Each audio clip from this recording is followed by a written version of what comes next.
Welcome to this week's edition of the Comic Hero Show. I'm your host, Victor Nunley, and I am the Comic Hero. Alright, Halloween's tomorrow, and if you're like me, you're planning on going to a Halloween party. And if you're like me, you're planning on dressing up to go to a Halloween party. Because to be honest, going to a Halloween party without dressing up just feels awkward and just plain wrong. I'm not going to tell you what I'm going to be dressed up as tomorrow night for the party, but I know somebody right behind me that's going to. Take it away. All right. He just got finished talking. Okay. Well,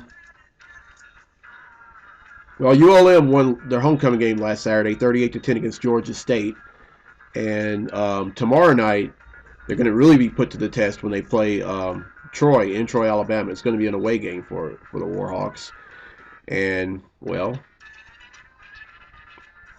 I just hope it's going to be really going to be put to the test, guys. I'm not kidding, and let's just hope that they can they can go out there and beat the Trojans. All I gotta say is maroon on, talons out, and um, the Saints are playing the Jets this upcoming Sunday. Last Sunday they took care of business and beat the Buffalo Bills. So they beat the Bills. So this week they play the Jets. And I don't want to even hear JTES Jets. I want to hear NOLA Saints. It'd be funny if that ends up being coined or somebody or fans start saying that, which I doubt, because I don't think nothing can replace Who Dat or Who Dat say they're gonna beat them Saints. All right, that's all I got to talk about. So let's get to the comics I bought today.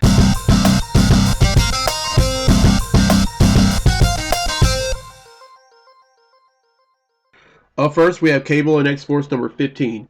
Now, let me explain to y'all this book. Cable, for all of you who know, is the son of Cyclops, and his mutant powers are telepathy. Well, as of late, his powers have evolved, and he started seeing visions of pretty much torn up Earth. So he recruits a whole bunch of other mutants to eliminate whatever threats may be contributing to Earth turning out the way he visions it. It's a pretty good book. Some of the mutants that are in the book are Colossus, um, Doctor Nemesis, who is a former surgeon of the X-Men, and Hope Summers, who happens to be this mutant whose powers are also telepathy based, who is also Cable's adoptive daughter. It's a great book, and the artwork by Salvador Larroca, who once penciled Iron Man and Fantastic Four, is amazing. Up next is Indestructible Hulk number 14. Now, in this one,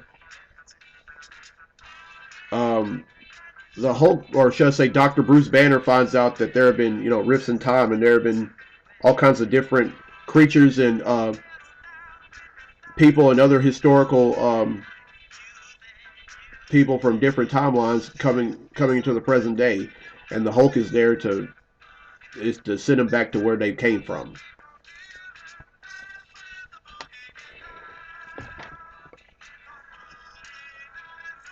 Up next is Uncanny X-Force number 12.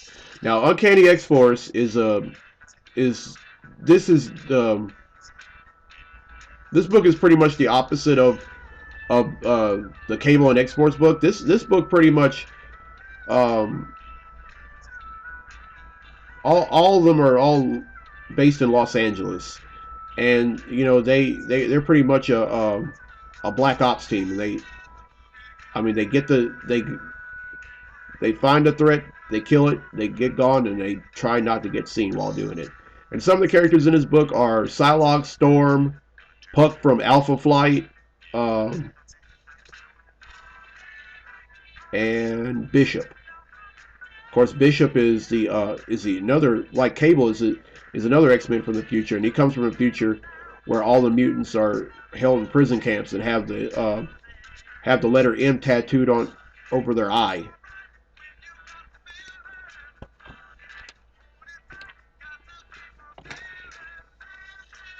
Up next is Superior Spider-Man number 20. And just by looking at the cover, you can probably tell what's going to happen. Yeah, Spider-Man and the Black Cat, aka Felicia Hardy. And I'm going. Let me get into depth about Superior Spider-Man. It's a book. It pretty much.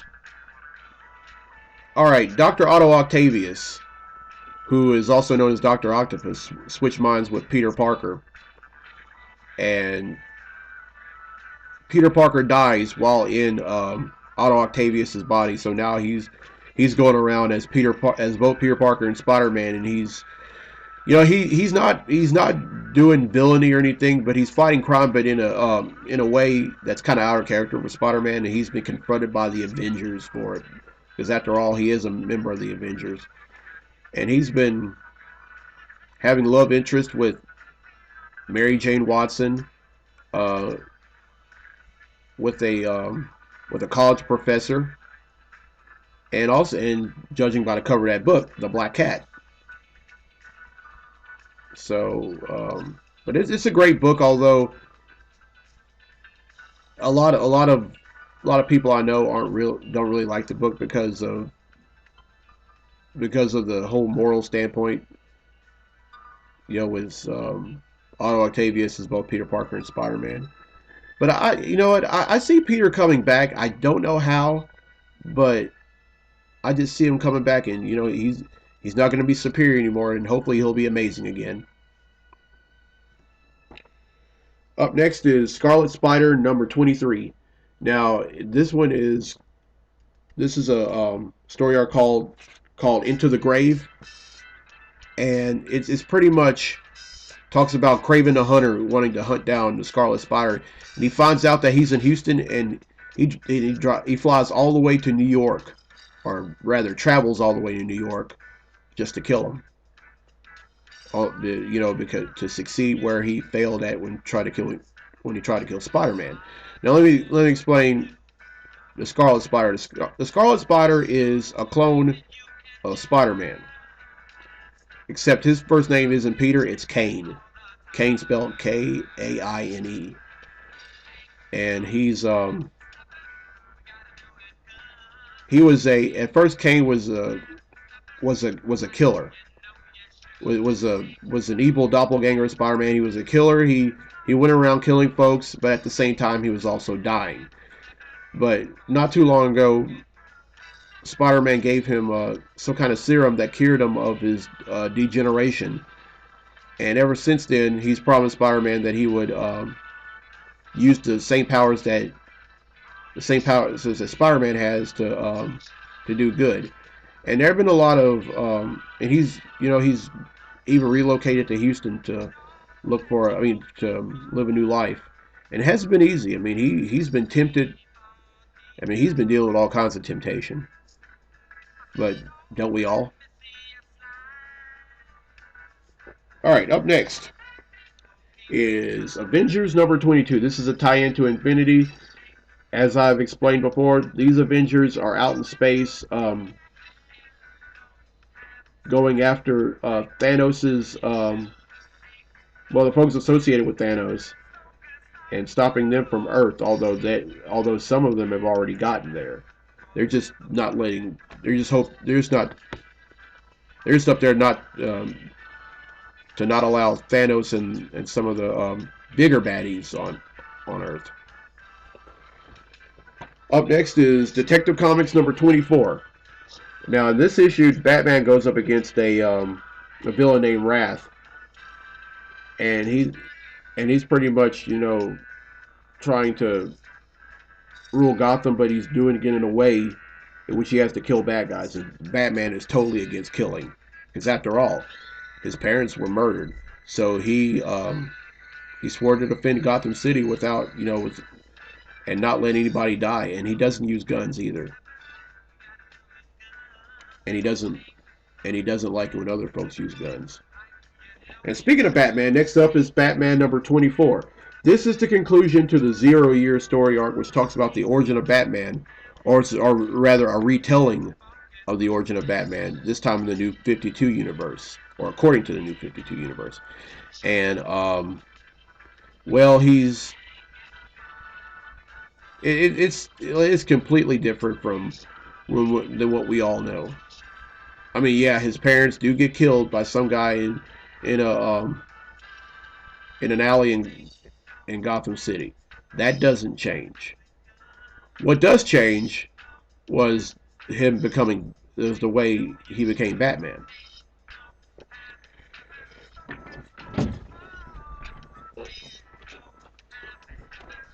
Up next is Batgirl number 24. Now, this is a miniseries that's called Wanted, and this deals with the ramifications of Batgirl accidentally killing her brother James. Now, really, when I was reading, the only reason she killed was because he was about to kill his mother and their father, which happens to be Commissioner Gordon. And now this is the fallout from that. Now Commissioner Gordon is after Batgirl. Now keep in mind, Commissioner Gordon does not know that his daughter Barbara Gordon is Batgirl. So he's pretty much so he's on a relentless pursuit to go after her. And meanwhile, Batgirl ditched the costume, not because Commissioner Gordon's after her, but because she killed, which goes up against everything that Batman ever taught her.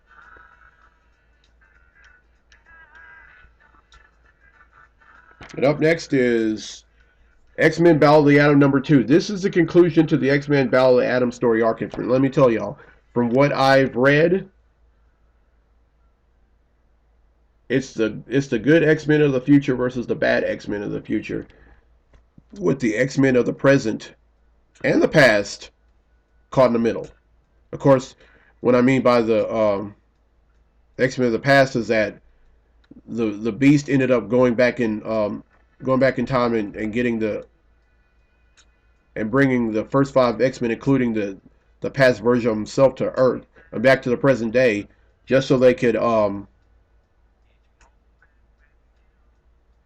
just so they could set things right. But it appears that things are just only getting worse. All right, Infinity number 5. This is this miniseries that I've been reading from Marvel. It's pretty much Avengers based, and as you can see, just about all of them, including Captain America, Iron Man, and Thor, and Hawkeye. They finally rounded everyone up in there, and now it's time to kick some Thanos behind. Up next is Nightwing Annual number 1. This picks up where Batgirl number 24 leaves off. And if you don't know, Batgirl and Nightwing, back when Nightwing was the first Robin, they were dating, and a lot of things have happened along the way. They ended up going their separate ways, but in this issue, they find each other. They find their ways. They'll find their way back to each other. Like Batman and Wonder Woman wasn't enough. They had to get Nightwing and Batgirl together.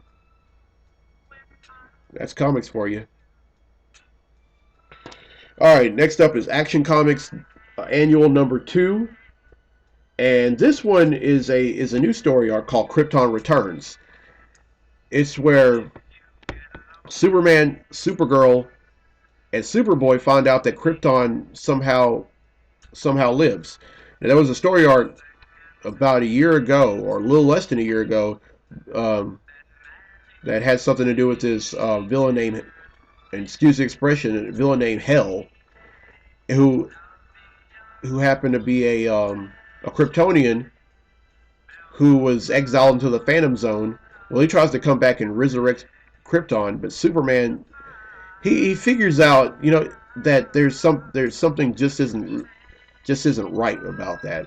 So he beats him, and then he finds out that, but then in this one, Hell finds out that he's still.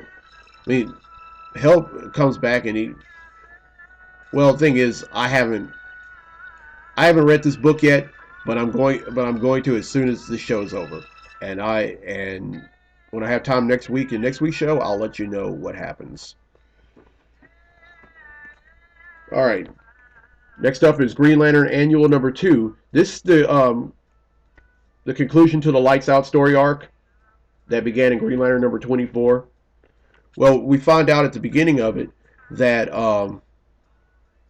this villain named Relic decides to come to Oa to take all the energy from the central power battery for his own. And not only does he do that, he also destroys the central power battery and causes a chain reaction which causes Oa to explode. But not to worry, all the Green Lantern Corps got off Oa before it exploded.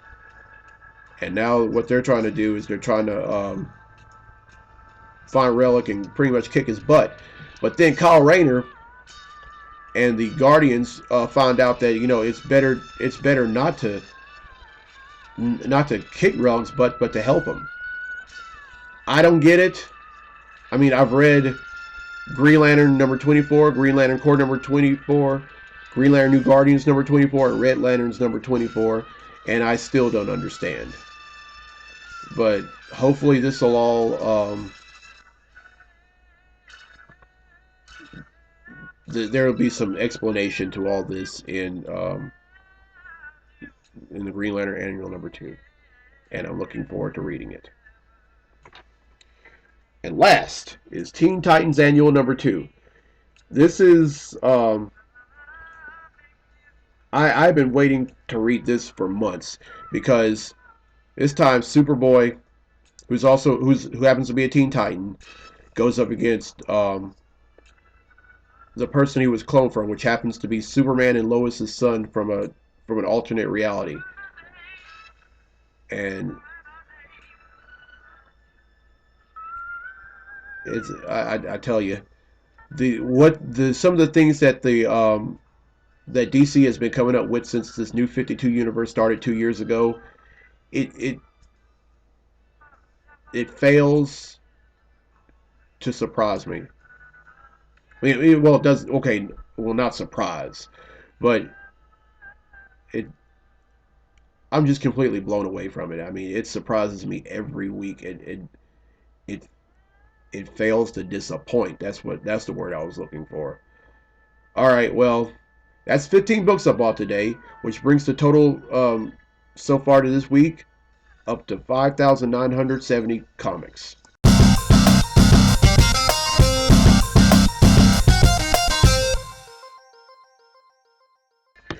Well, that's all the time I have, and like I always say, if you have any suggestions, anything that you think that'll make the show better, because I'm always trying to think of stuff myself, then just let me know. You could leave a comment on Facebook or on Meet Me or YouTube, or you could email me. My email address is comic_hero_vn@yahoo.com, or the best way to do it, just come up to me and tell me. All right, well, that's all the time I have. Hope you all have a great Halloween, and don't try to do anything stupid like try to roll people's houses, because if you try to roll somebody's house, especially if that person lives out in the country, you will get shot. You think I'm joking? I've heard and I've seen it done. Not to mention, I've threatened to do it myself. No, just kidding. I haven't. I don't do stuff like that. But anyway, That's all the time I have. I'm Victor Nunley. I'm the Comic Hero. See you next week. Till then, be safe, be blessed, be a hero.